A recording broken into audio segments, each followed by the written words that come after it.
ایک مرتبہ جرمنی جانا ہوا، شہر کا نام میں ارادتاً نہیں بتاؤں گا، تو وہاں ایک مرتبہ اس عاجز نے کچھ اللہ کی مدد، اللہ کی نصرت کے متعلق بیان کیا۔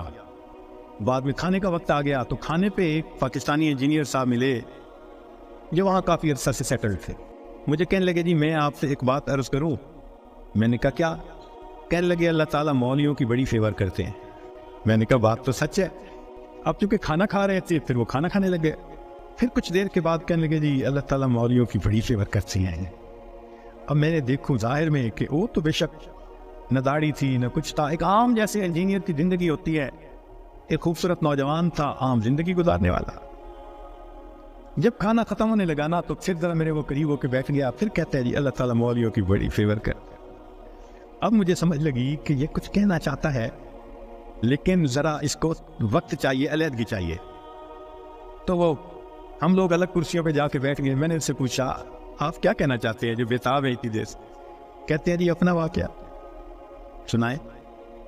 کہنے لگا جی میں نے لاہور سے انجینئرنگ کی، پھر یہاں ایک کمپنی میں میری نوکری لگی، بہترین نوکری، زبردست تنخواہ، اور میں انٹیلیجنٹ بھی بڑا۔ میں پچھلے اتنے سالوں سے اس کمپنی میں نوکری کر رہا ہوں۔ ہمارے دفتر میں یہاں کے ماحول کے مطابق مرد بھی انجینئر ہیں، لڑکیاں بھی انجینئر ہیں۔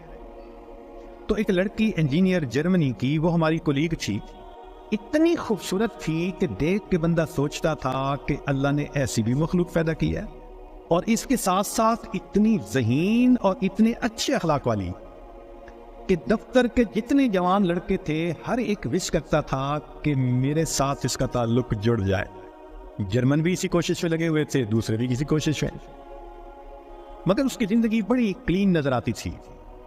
وہ کام کی بات کرتی تھی، جو ذرا کام کی بات کے علاوہ کرتا تھا ایسا جواب دیتی تھی کہ اگلے کو جرت ہی نہیں ہوتی تھی بات کرنے۔ ہم لوگ دوپہر کے وقت چھٹی ہوتی تو پھر کھانا کھا لیتے تھے، کمرہ بنا ہوا تھا۔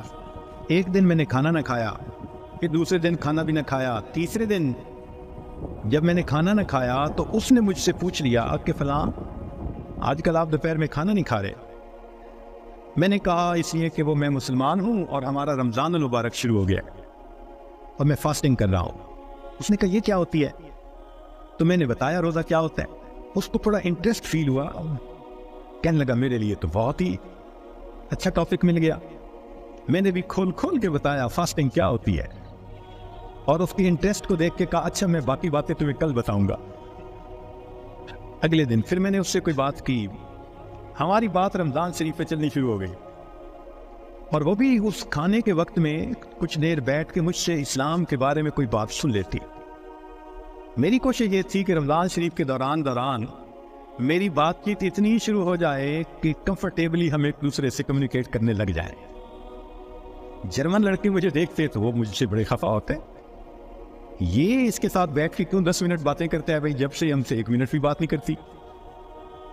خیر رمضان شریف ہونے تک مجھے اتنا اندازہ ہو گیا کہ اس کے ذہن میں اسلام کے بارے میں مزید جاننے کا بھی شوق موجود ہے۔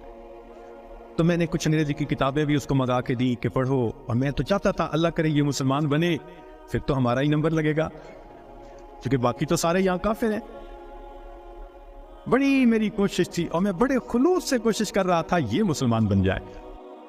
اللہ کی شان کہ جو باتیں میں بتا سکتا تھا میں نے بتائیں، اور کچھ باتیں اس کو میں نے کہا کہ بھئی تمہارے قریب اگر کوئی مسجد ہے وہاں عالم ہے تو ان سے کوسچن پوچھ لو۔ 6 مہینے اس لڑکی نے اسلام کو اسٹڈی کیا، اور ایک دن آ کے وہ مجھے کہنے لگی کہ کل میں نے کلمہ پڑھ لیا ہے، اور میں نے دیکھا کہ اس نے اپنا سر بھی ڈھکا ہوا تھا۔ تو یہ اس بات کی دلیل تھی کہ یہ مسلمان بن چکی۔ میری تو خوشی کے امتحان نہیں تھی۔ میں نے عشاء کے بعد 10 رکعت شکرانے کے نفل پڑھے کہ یہ مسلمان بن گئی۔ میں کولیگ بھی ہوں، مسلمان بھی ہوں، اس کے پاس تو کوئی دوسری آپشن ہی نہیں ہے، تو اب میرا کام آسان ہو گیا۔ اب وہ جب موقع ہوتا نماز بھی پڑھتی، مگر زندگی چلتی رہی۔ سال میں ہمیں چھٹیاں ملتی تھی جو اکثر وہاں کے مقامی لوگ یورپ میں ادھر ادھر بیچز پہ گزارا کرتے تھے۔ بات چلی کہ بھئی اس دفعہ چھٹیوں کا پروگرام کیا ہے؟ اس نے کہا کہ میرا ارادہ ہے کہ میں اس دفعہ ٹرکی جاؤں گی، سنیں وہاں بہت مسجدیں ہیں اور بہت علماء ہیں، میوزیمز ہیں، تو مجھے ذرا اسلام کو اور زیادہ اسٹڈی کرنے کا موقع مل جائے گا۔ میں نے سوچا ترکی جائے گی تو میرا کیا فائدہ. اب میں نے اس کو آئیڈیا دیا, فوڈ فار تھاٹ. ان کا تمہیں کیا پتا, اصل تو دین پاکستان میں ہے, اتنی مسجدیں ہیں, اتنے یہ علماء ہیں, اتنے فلاں ہے. اب میں نے ایسی سہانی سٹوری اس کو سنائی کہ اس کو لگا کہ اگر مجھے دین سمجھنا ہے تو شاید وہاں انفارمیشن زیادہ مل سکیں گی. اور ادھر میں نے اپنی امی کو فون بھی کر دیا, امی میں کوشش کر رہا ہوں کہ یہاں سے ایک لڑکی آ جائے پاکستان, بس اس کو پھر آپ شادی کے لیے تیار کرنا, یہ آپ کا کام ہوگا. امی نے کہا بیٹا بات ہی کوئی نہیں. میری بہن ایک ایم اے انگلش تھی, ایک ایم اے اکنامکس تھی. بہنوں نے بھی کہا تو ایک دفعہ لے آؤ اس کو, ہم اس کو تیار کر دیں گے, مسئلہ ہی کوئی نہیں. اب میری کوشش کہ کسی طرح یہ سفر کرے. 2-3 دن وہ سوچتی رہی, پھر اس نے کہا کہ اچھا ٹھیک, میں نے ارادہ کیا ہے کہ ان چھٹیوں میں پاکستان جاؤں گی, مگر میں اپنی ارینجمنٹس خود کروں گی. تم فلائٹ نمبر بس بتا دو, کب جا رہے ہو. تو میں نے کہا ٹھیک.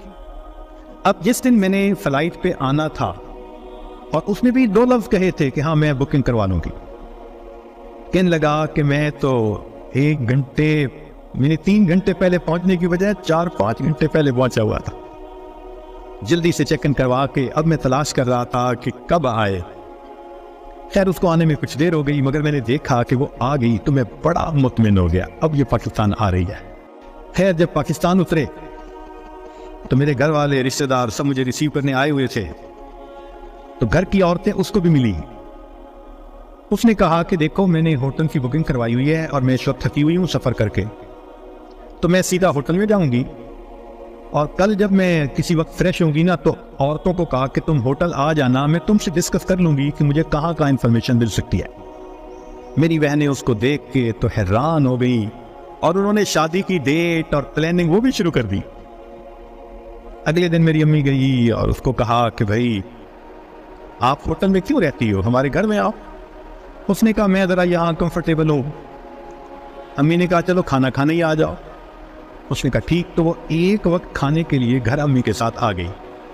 ہمارا گھر ڈیفینس کے اندر اتنا بڑا بہترین محل نما گھر تھا, اور بزنس تھا ہمارا کار ڈیلرشپ تھی.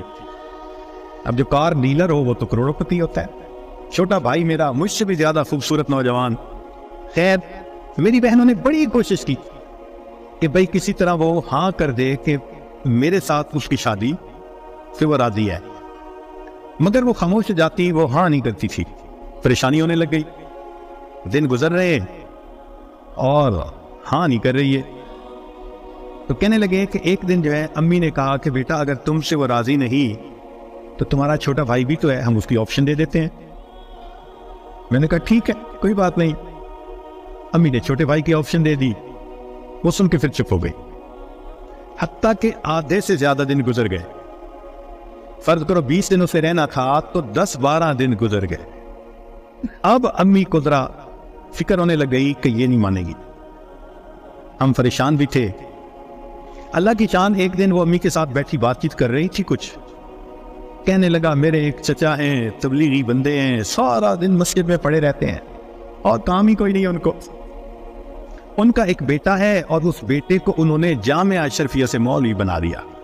وہ چونکہ میرے امی کے قریبی رشتہ دار ہیں تو وہ نوجوان ہمارے گھر آیا امی کو کوئی چیز دینے کے لیے. تو اس لڑکی کی ذرا دور سے نظر پڑ گئی کہ ایک بندہ ہے, داڑھی والا بھی ہے, ٹوپی بھی ہے اور وضاقت بھی دینی ہے. اس نے میری امی سے پوچھ لیا یہ کون ہے. اس نے کہا یہ میرے دیور کا بیٹا ہے, عالم ہے. اس نے کہا اچھا میں نے جو کچھ مسئلے پوچھنے تھے وہ میں اس سے پوچھ سکتی ہوں. امی نے کہا. کہنے لگا امی نے وہ مولوی صاحب کو بلا لیا اور وہ مولوی صاحب آ کے یوں نگاہیں نیچی کر کے کھڑے ہو گئے. یہ اس نے 1-2 باتیں پوچھی, اس نے آگے سے جواب دیا, اور جیسے روٹھا ہوا بندہ ہوتا ہے وہ مولوی صاحب چلے گئے. اس نے جاتے ہوئے اس سے پوچھ لیا کہ بھئی اگر کوئی اور بات پوچھنی ہو تو آپ کا ٹیلی فون نمبر. اس نے ٹیلی فون نمبر دے دیا. 1-2 دن ٹیلی فون پہ یہ اس سے بات کرتی رہی. کہنے لگی کہ چوتھے دن ہمیں پتہ چلا کہ لڑکی نے اس سے خود بات کی, کیا تم مجھ سے نکاح کرنا چاہتے ہو. کہنے لگے مولوی صاحب نے جواب دیا میں ابو سے پوچھوں گا, ابو سے پوچھوں گا. اس نے ابو سے پوچھا. ابو نے کہا کہ بیٹا ساری دنیا انسان مومن کے لیے اس کا ملک ہے, اگر تمہارا رزق اللہ نے وہاں لکھا ہے تم دین کی نیت سے جاؤ, اللہ کے دین کا کام کرو وہاں. کہنے لگا لڑکے نے ہاں کر دی۔ اگلے دن اس نے کیا کیا، وہ لڑکے نے اپنے 2-4 رشتہ داروں کو بلا لیا، سادگی کے ساتھ نکاح ہو گیا۔ لڑکی اس کو لے کے اسلام آباد ایمبیسی چلی گئی، اور ایمبیسی میں اس نے اپنا سٹیٹس دکھایا، پورا دکھا کے کہا کہ میں آئی تھی چھٹیاں گزارنے، اس کے ساتھ میرا نکاح ہو گیا ہے، کاغذات ہوتے رہیں گے، میں نے ہے 4 دن میں واپس جانا، کیا آپ اس کا ملٹیپل ویزا لگا سکتے ہیں؟ کہنے لگے کونسلر کو اس کی پرسنالٹی، اس کی بات چیت، اس کی نوکری اتنی یعنی جسٹیفیکیشن نظر آئی، اس نے چھوٹے ہی 5 سال کا ملٹیپل ویزا لگا دیا۔ کہنے لگا چھٹیاں ختم ہونی تھی، وہ لڑکی اپنے وہ جو مولوی صاحب خاوند تھے ان کے ساتھ چلی گئی، محنت میں نے کی، اللہ نے فیور مولوی کی کر دی۔ وَهُوَ يَتَوَلَّى الصَّالِحِينَ، وہ اللہ نیکوکاروں کا سرپرست ہے۔